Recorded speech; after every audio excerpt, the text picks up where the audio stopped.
بسم اللہ الرحمن الرحیم الحمد للہ رب العالمین والصلاة والسلام علی سید الانبیاء والمرسلین وعلی آلہ واصحابہ اجمعین اما بعد۔ ہم لوگ پڑھنے جا رہے ہیں تنویر الآثار۔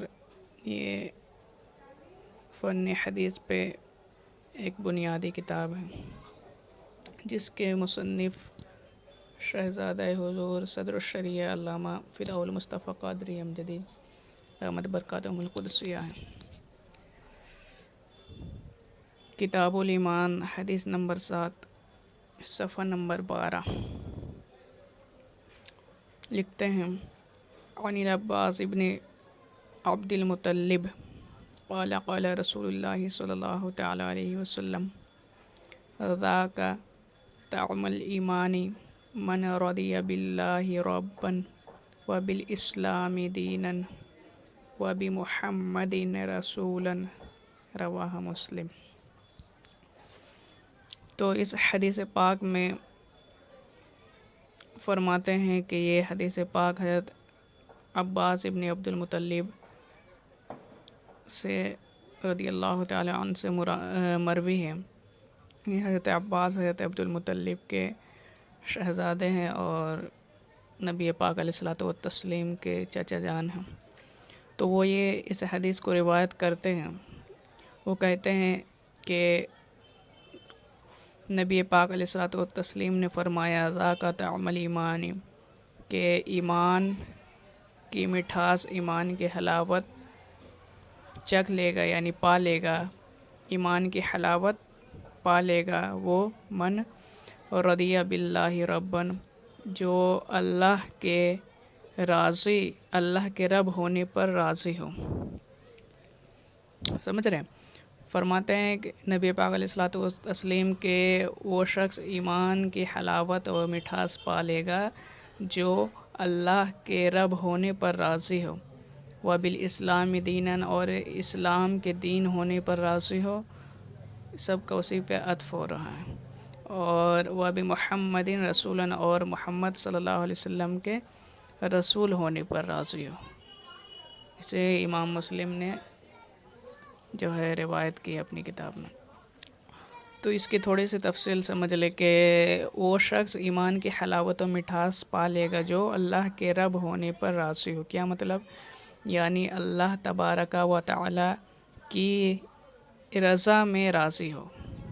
اللہ کے رب ہونے یعنی اللہ تبارک و تعالی کے وحدانیت کا اقرار کرے۔ سب سے پہلی بات یہ ہے کہ اللہ کے رب ہونے پر راضی رہے، یعنی اللہ تبارک و تعالی کی وحدانیت کا، اللہ کے معبودیت کا اقرار کر کے میرا رب صرف اللہ ہے، یہ پہلی بات ہے۔ پھر اس کے ضمن میں یہ ساری چیزیں آتے ہیں کہ اللہ کے رب ہونے سے راضی، اللہ کے رب ہونے سے راضی ہونے کا معنی یہ بھی آئے گا کہ اللہ کے دیے ہر شے، اللہ کے دیے ہر چیز پر راضی رہے۔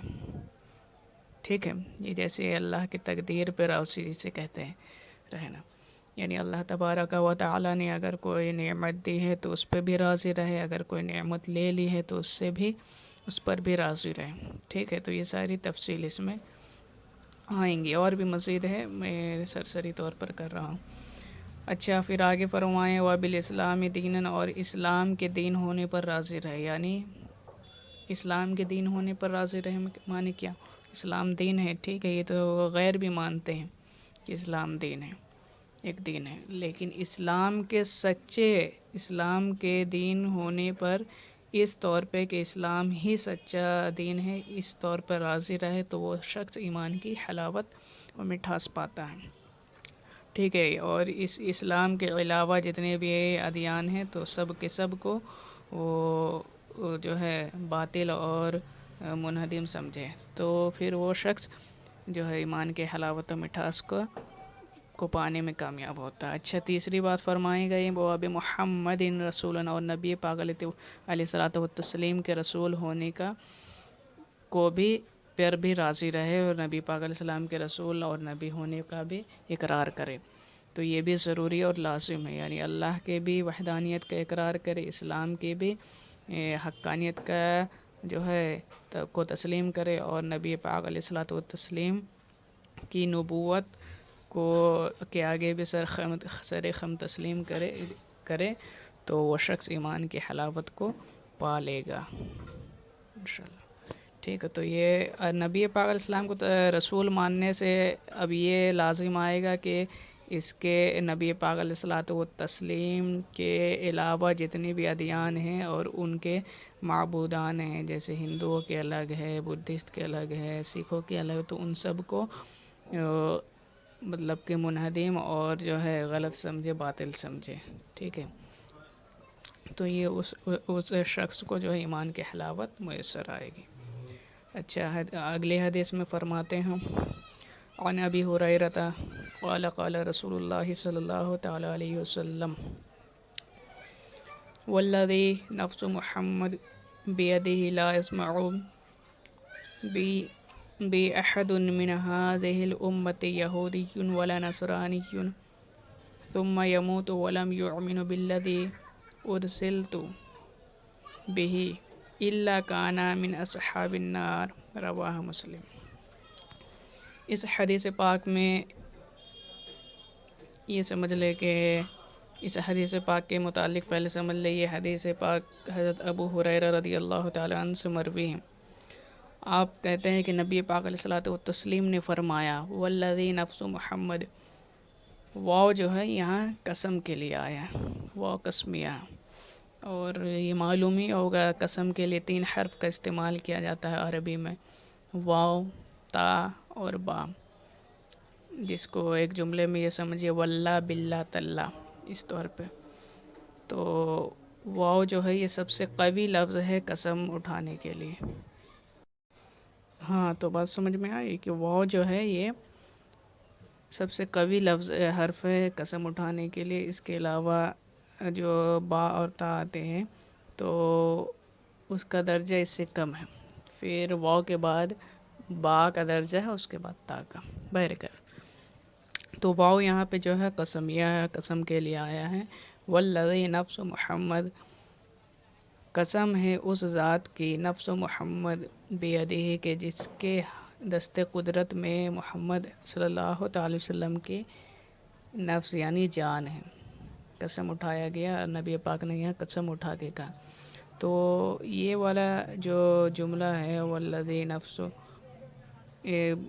محمد بیدہ کے قسم ہے اس ذات کی جس کے دست قدرت میں محمد صلی اللہ علیہ وسلم کی ذات ہے، تو یہ بتانے کے لیے ہے کہ یہ بات جو آگے کی جائے گی یہ بہت قابل توجہ ہونی چاہیے کہ قسم اسی وقت اٹھائی جاتی ہے جب بات بہت خاص ہوتی، اور نبی پاک نے جب قسم اٹھایا تو مطلب بات خاص الخاص ہے، ٹھیک ہے۔ اور بات جب نبی پاک علیہ الصلوۃ والتسلیم یہ اکثر اوقات جب فرمایا کرتے تھے توجہ دینے کے لیے تو یہ جملہ اکثر استعمال فرماتے تھے والذی نفس محمد بیدہ، جیسے یہاں لکھا ہے۔ بعض اوقات یہ ہوتا تھا والذی نفسی بیدہ، یعنی قسم اس ذات کی جس کے دست قدرت میں میری جان ہے، تو کہیں محمد کہیں نفسی فرماتے تھے، بہرکیف۔ تو یہ والا جملہ اس بات کی جو ہے طرف اشارہ کر رہا ہے کہ آگے خاص بات ہونے والی ہے، ٹھیک ہے۔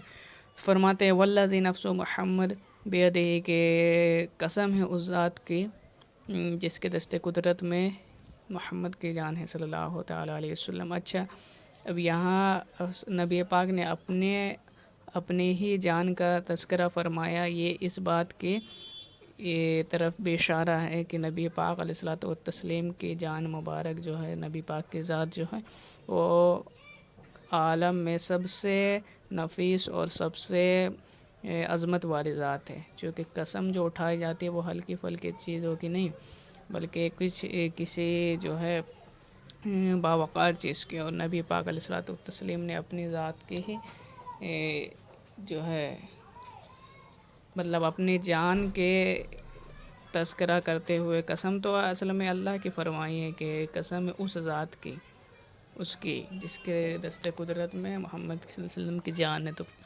فرمایا تو اللہ کا قسم اٹھایا ہے، لیکن اپنی جان کا ذکر کرتے ہو تو یہ اس طرف اشارہ ہے کہ نبی پاک علیہ السلام کا جو جان ہے، کہ جو ذات ہے یہ سب سے عرفہ و اعلیٰ ہے، اس پر کسی کو اختلاف بھی نہیں. چلے آگے بڑھتے ہیں.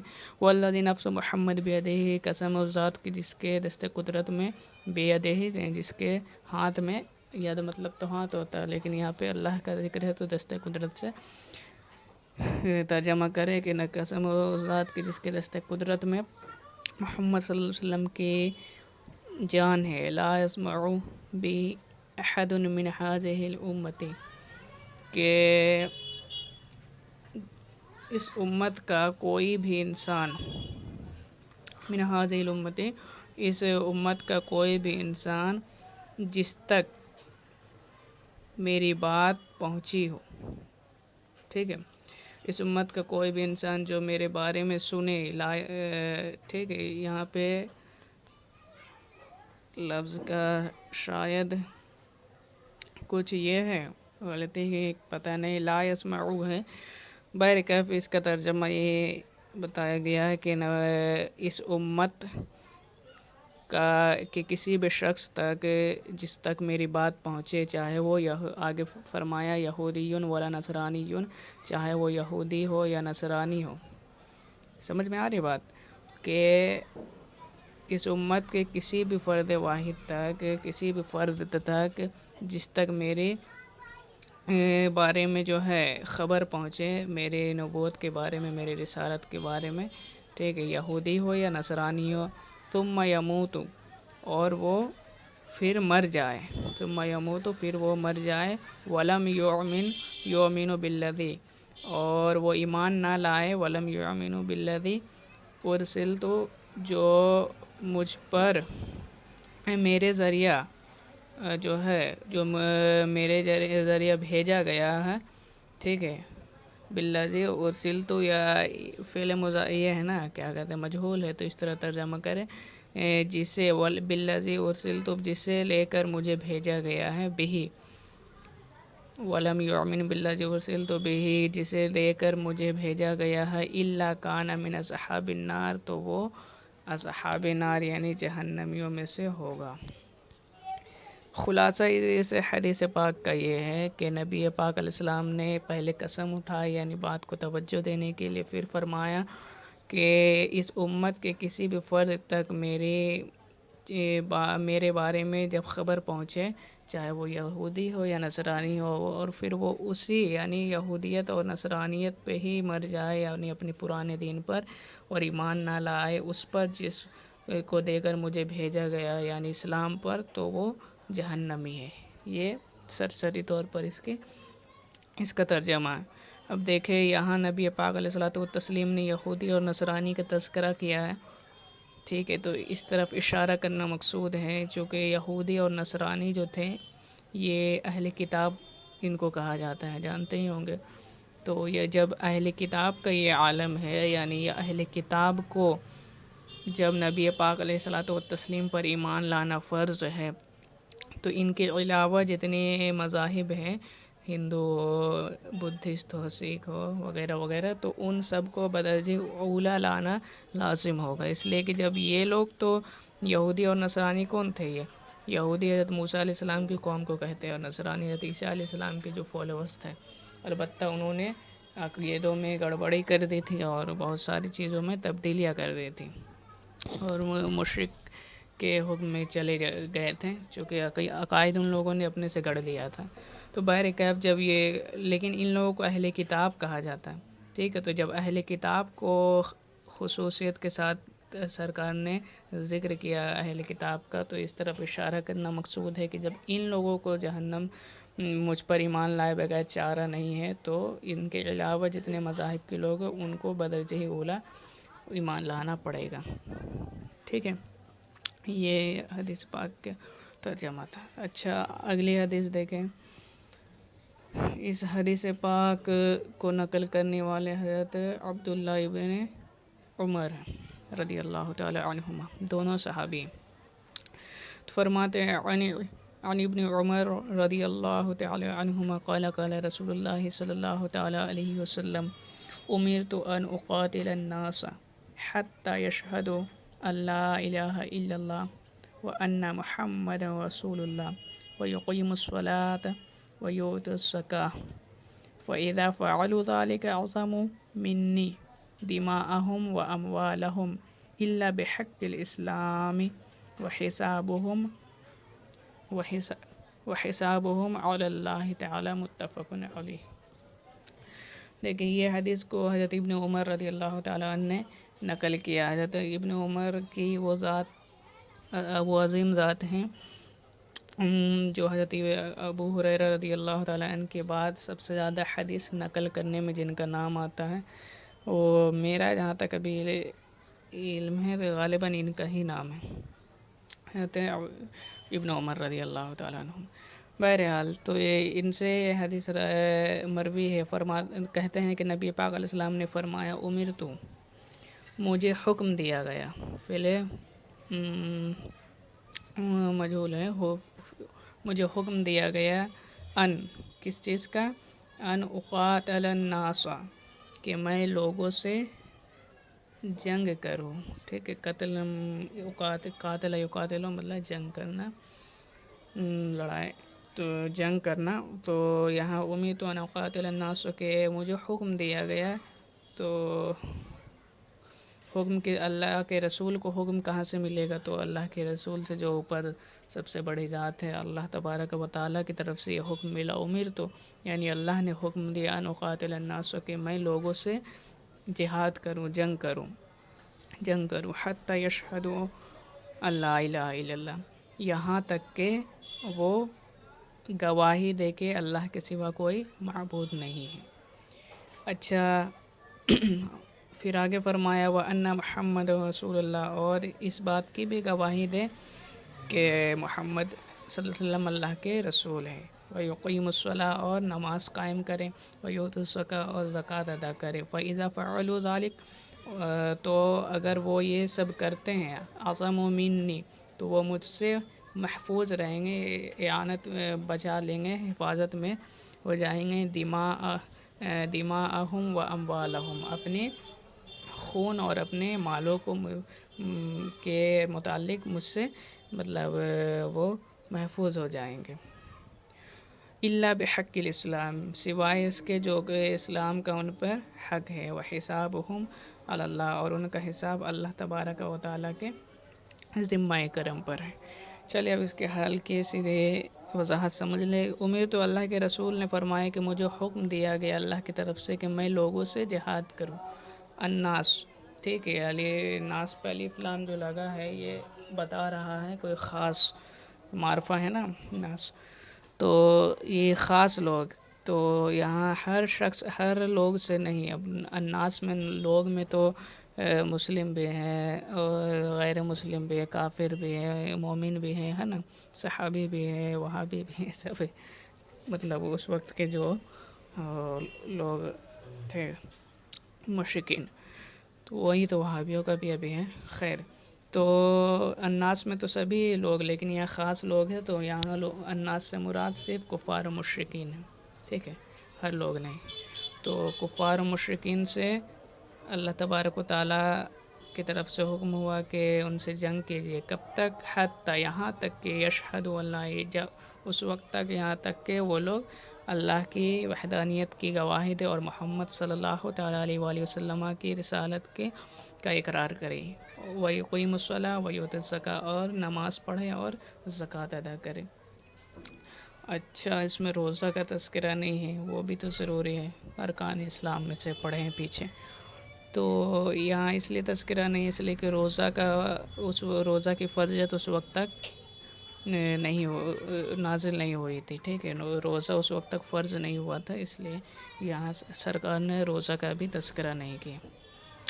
فَإِذَا فَعَلُوا ذَلِكَ تو اگر وہ یہ ساری چیزیں کرتے ہیں، یعنی اللہ کی وحدانیت کا اقرار کریں اور نبی پاک علیہ السلام کی نبوت کو بھی مانیں اور نماز پڑھیں، زکوٰۃ دیں، تو عَصَمُوا مِنِّي تو وہ مجھ سے یعنی نبی پاک علیہ السلام سے اسلام سے وہ دماءہم و اموالہم، تو وہ اپنی جان اور اپنے خون کو محفوظ کر لیں گے، الا بحق الاسلام، سوائے اسلام کے حق کے.